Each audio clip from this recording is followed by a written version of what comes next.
아내가 없어진 후 금석이 직접 여자의 시중을 들어야 했다. 밖에서 일을 하는 동안에도 집에 혼자 있는 늙은 여자가 무슨 일을 낼까 불안했다. 일이 끝나고 들어오면 쉴 틈도 없이 오물을 치워야 했다. 살림살이란 거저되는 것이 아니었다. 하찮은 일까지 하나하나 사람의 손을 거쳐야만 아울러지는 것이었다.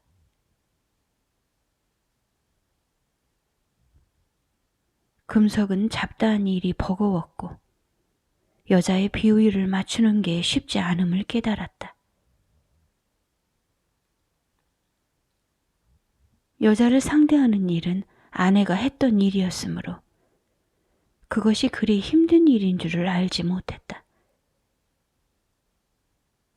아내의 입장을 헤아려 주지 못했던 금석이 혼자 남게 된 것은 당연했다. 그렇더라도 돈이 있다면 어떻게든 헤쳐나갈 수 있을 것 같았다. 금전적으로 쪼들려왔던 금석이 모든 것을 놓아버리는 데에는 오랜 시간이 걸리지 않았다.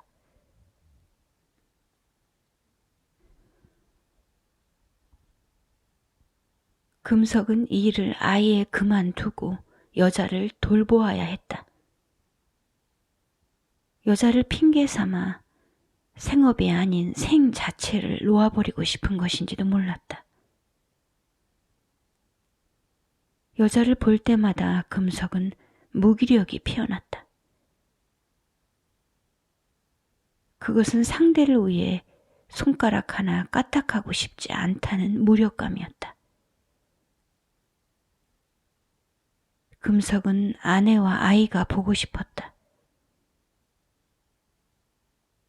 당장이라도 여자에게서 등을 돌려버리고 싶었다. 여자가 갈 만한 시설이 있다면 그곳으로 여자를 보냈으면 좋겠다고 생각했다. 그런 다음이라면 아내와 아이를 찾아볼 수 있을 것이었다.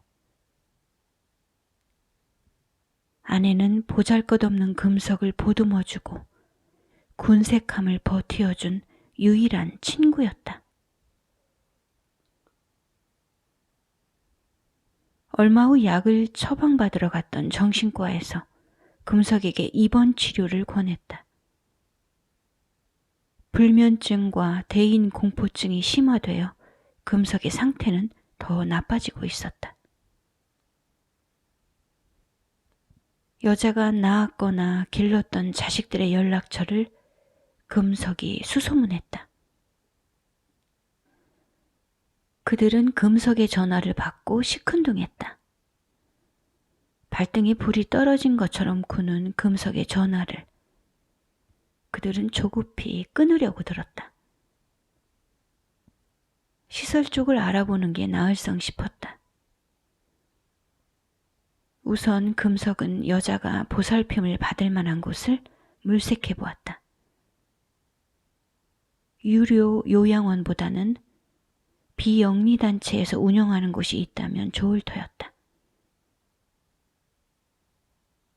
그러나 자격 요건이나 방법이 법의 그물 속에 어지럽게 얽혀 있어서 비용이 들어가지 않는 요양원을 찾기란 불가능해 보였다.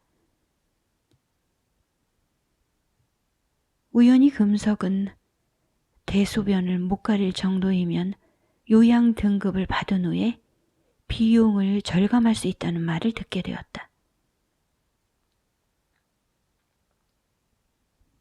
마음이 급해진 금석이 바로 전화를 걸었다. 신청서를 내면 공단에서 나와 등급 판정을 한다고 했다. 공단 측의 방문을 기다리고 있던 금석에게 연락이 왔다. 그런데 심사하는 사람이 나온 날에 웬일인지 여자는 여느 때와 달리 기분이 들떠있는 것처럼 보였다.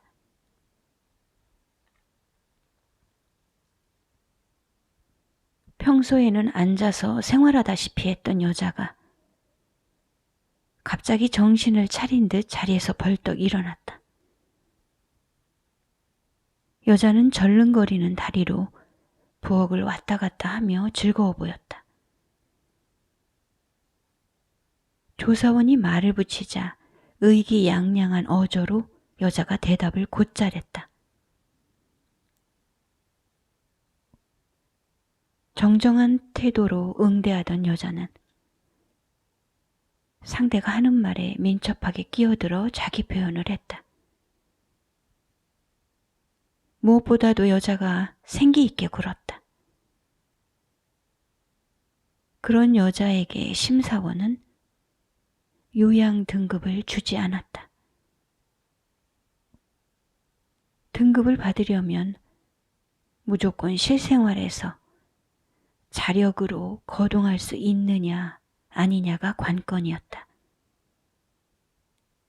밥 먹는 것, 배변 배뇨, 옷 입고 벗기 같은 것부터 시작해서 일상생활의 움직임이 원활한지 아닌지에 따라 등급이 매겨졌다.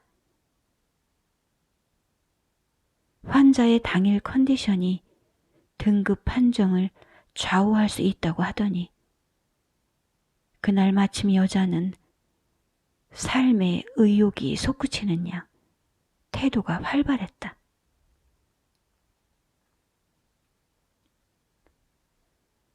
아이의 등급을 받지 못했으니 여자 앞으로는 시설 급여는커녕 재가 급여도 나오지 않는다고 했다. 등급을 받은 후에 얼마간의 요양비라도 절감하려 했던 것은 물 건너가 버렸다. 큰 비용을 들여 여자를 어딘가로 보낸다는 것은 불가능했다.